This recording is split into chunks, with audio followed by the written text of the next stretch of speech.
Good morning, my brothers and sisters. Welcome to episode number 8 in the book of Psalms, specifically in Psalm 23.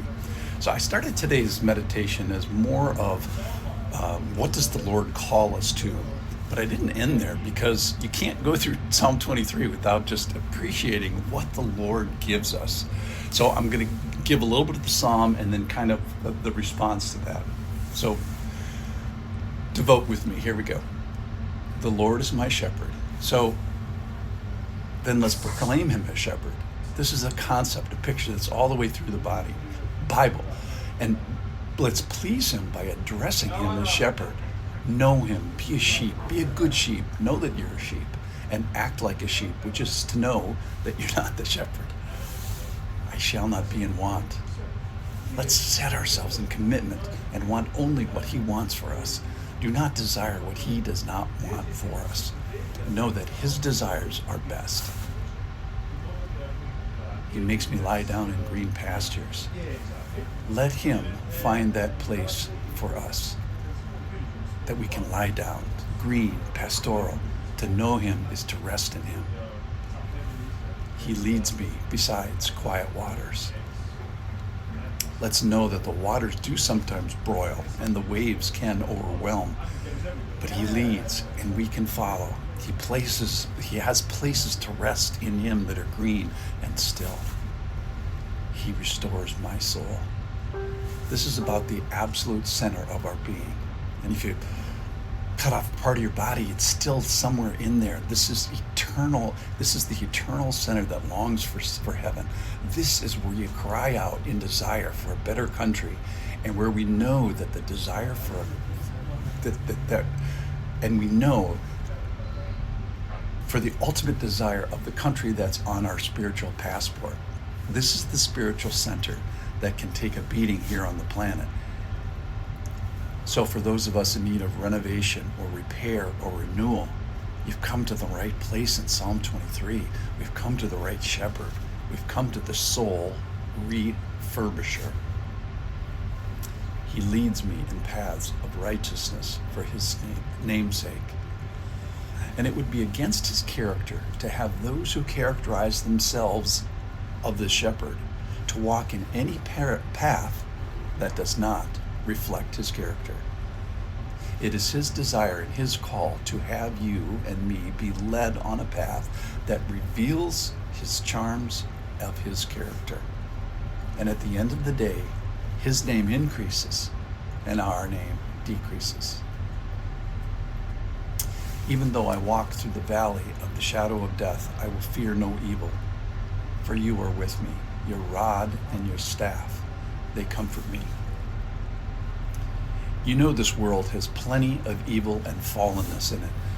We've been to a funeral. We've been to a hospital. We've been to the valley of the shadow of death.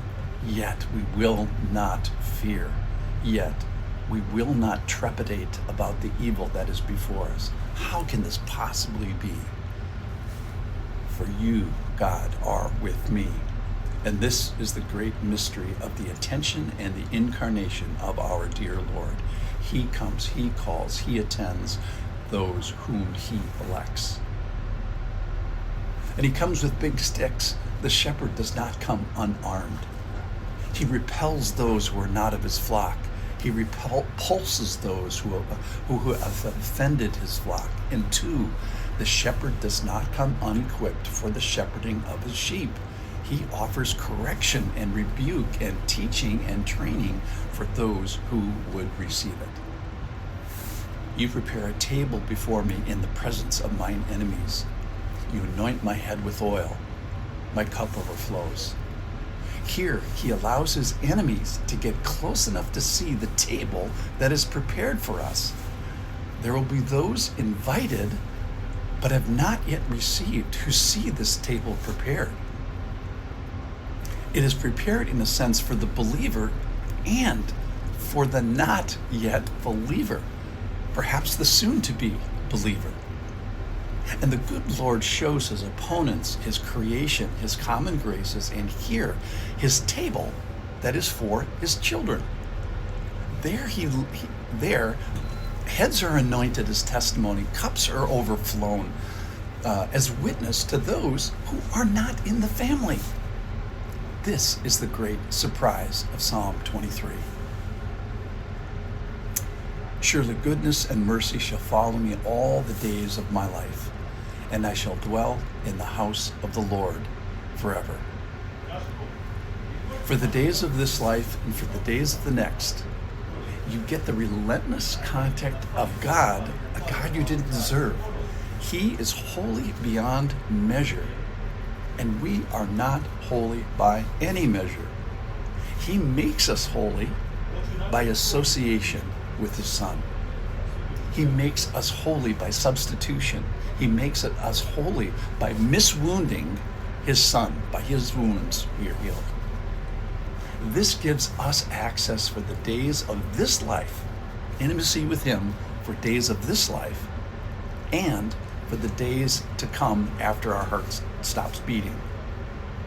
So you and me are welcome in the Lord's house now, and we are welcome in the house of the Lord on the day of our demise. And we are promised a residence eternally.